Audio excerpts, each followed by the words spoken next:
देश की सबसे बड़ी पंचायत के चुनाव चल रहे हैं। सभी तमाम पार्टियों के प्रत्याशी चुनावी प्रचार में जुटे हुए हैं, चाहे भाजपा हो या फिर कांग्रेस या जेजेपी, बीएसपी, तमाम प्रत्याशी चुनावी दौरे कर रहे हैं। वही जनसेवक क्रांति पार्टी ने भी अपना प्रत्याशी चुनावी मैदान में उतार दिया है। जनसेवक क्रांति पार्टी ने विजय यादव को गुरुग्राम लोकसभा से प्रत्याशी बनाया है। विजय यादव ने आज अपना नामांकन भरा। वही मीडिया से रूबरू होते हुए विजय यादव ने कहा कि वो जनता के बीच जाएंगे और उनके मुद्दों को उठाएंगे और मेवात काफ़ी पिछड़ा हुआ है।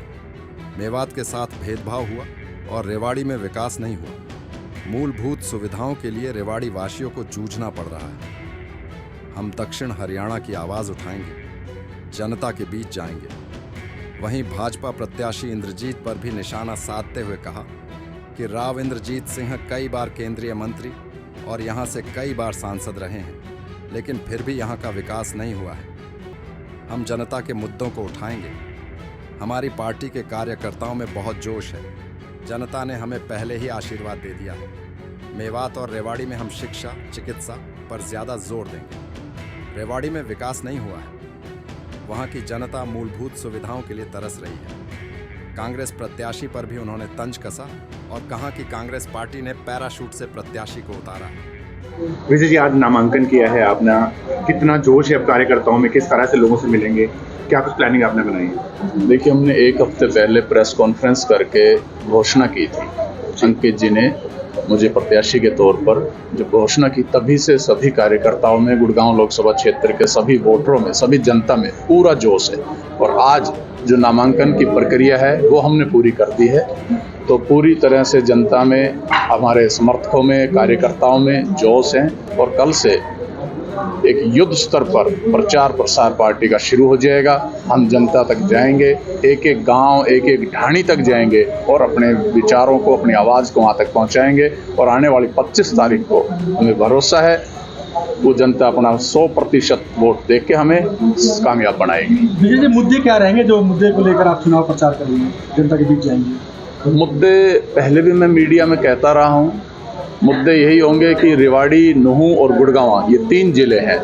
इन तीनों जिलों के अलग अलग मुद्दे हैं। कुछ सभी संयुक्त मुद्दे हैं, जैसे किसानों के मुआवजा नहीं मिला है कई ज़मीनों पे, उनका मुद्दा है। SYL जो पानी का मुद्दा है।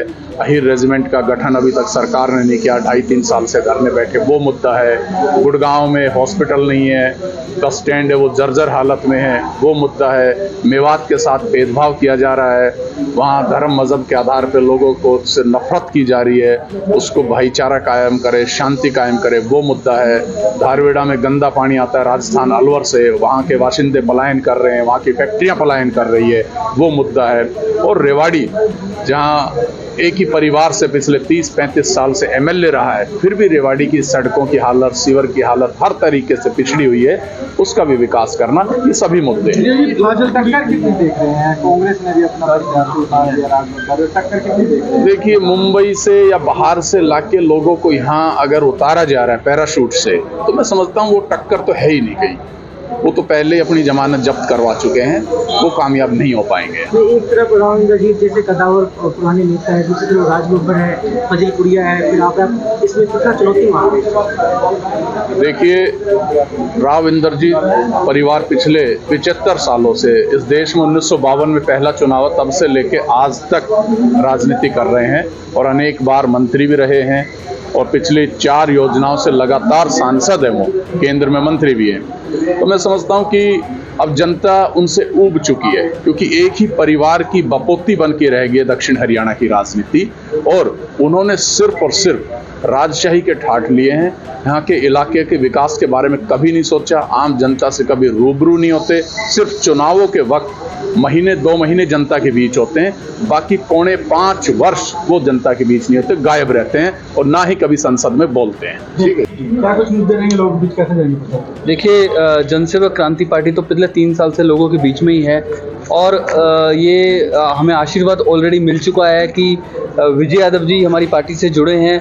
विजय यादव जी को हमने प्रत्याशी बनाया है और आपने देखा जो हाल ही में एक हमने सभा रखी थी, जन आशीर्वाद सभा, उसमें कितना हुजूम आया था। तो लोगों ने मन बना लिया है, क्योंकि लोग चाहते हैं इस बार नेता नहीं सेवक आए। और रही बात मुद्दों की, मैं शुरू से कहता आ रहा हूँ कि गुरुग्राम जो है वो समस्याओं का अंबार है। तो हमारा मुद्दा मूलभूत सुविधाएं देना रहेगा, चाहे वो स्वास्थ्य के रूप में अच्छे अस्पताल हों, शिक्षा के रूप में अच्छे स्कूल्स हों, अच्छी सड़कें हों, साफ़ सफाई हों। और रही बात की, देखिए आज वर्तमान में राजतंत्र लोकतंत्र के ऊपर हावी हो चुका है और तानाशाही का एक मैं कहूँगा रूप बन चुका है पूरा भारत देश। तो उसको भी भाईचारा बनाना है, शांति फैलानी है। और रही बात रेवाड़ी ज़िला और जो हमारे सारे ज़िले हैं, इसमें मूलभूत सुविधाएं पहुंचाना बहुत ज़रूरी है और अच्छी शिक्षा देंगे, अच्छे रोजगार देंगे, यही हमारी मुद्दे रहेंगे। अंकित जी, अभी तक जो भी आप लोगों की जनसभाएं हो रही है गुरुग्राम शहर में हो रही है, ग्रामीण क्षेत्रों में अब जनसभा कैसे की जाएगी, क्या कुछ रणनीति इसकी है? देखिए जैसे कि भी हमारे प्रत्याशी ने बताया, विजय यादव जी ने, युद्ध स्तर पे काम होगा, क्योंकि हमारे पास लोग शायद कहते थे कार्यकर्ता नहीं है। मैं सबको बता देना चाहता हूँ आपके चैनल के माध्यम से, तीनों के तीनों जिलों में हमारे कार्यकर्ता हैं, साइलेंट रूप में काम कर रहे हैं। और जो जनता है ना, वही हमारे कार्यकर्ता हैं, वही हमारे समर्थक है, वही हमारे वोटर्स हैं। तो यही परिवर्तन लाएंगे, यही बदलाव लाएंगे। और रही बात जाने की कैसे जाएंगे, ये आपको आगामी दिनों में पता चल ही जाएगा।